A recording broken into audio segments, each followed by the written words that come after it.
No one circles the wagons like Week 3 overreactions.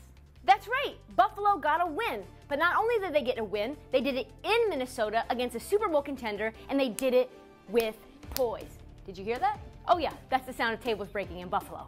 In terms of the Vikings, you clearly overlooked the Bills in advance of your Thursday night matchup with the Rams. That's gotta be what it is, right? But kudos to the Bills, proving that on any given Sunday, anyone can get their tails beat, except for maybe the Kansas City Chiefs. Patrick Mahomes and Kansas City are on a record pace with the likes of the 2013 Broncos and, yes, the 2007 New England Patriots. That Niner hype, though, officially off the rails with that injury to Jimmy G. There's always next year? Speaking of hype, we were so hyped on Jacksonville after they pounded the Pats. Did anybody actually see that Jacksonville got beat by the Titans in Jacksonville against a team that I don't know if anyone's healthy? Another Sunday, another roughing the passer call for Clay Matthews. It's getting to the point where we think, does the NFL have a vendetta against Clay Matthews? Because these are not penalties. In fact, Clay should be fining the NFL. Here's what he had to say after the game. Unfortunately, this league's going in a direction I think a lot of people don't like.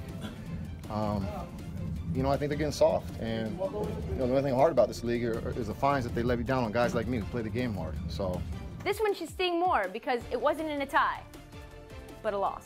Carson Wentz made his return, but it was a goal line stand by the defense that gave the Eagles their W. A common trend for a team that's still trying to find itself on offense. Alshon Jeffrey and Jay Ajayi can't come back soon enough. Falcons seem to have figured out their red zone woes, but it wasn't just the points that they had piling up, it was their injuries on defense. The Saints were able to score it quickly and easily enough to get a win. Maybe the Falcons should try to go after Earl Thomas too? Speaking of Earl Thomas, you know that guy that shows off in front of the girl of his dreams? That seemed to be Earl Thomas this weekend against the Cowboys. He was like, see these interceptions you could have if you just traded for me? That's what happened all game long.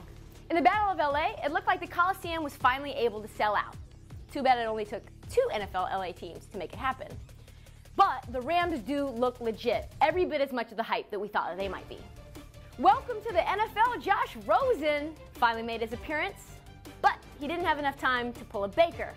Speaking of people who are out of time, Sam Bradford looks like his time is up as well after his poor performance against the Bears. And after 3 weeks, look who's still undefeated. The Dolphins? The Chiefs? And yes, the Rams, but the Dolphins? And these teams have a 75% chance of making it to the playoffs. And we also have some teams that have yet to win a game. Stinkers. Oakland, Houston, and Arizona.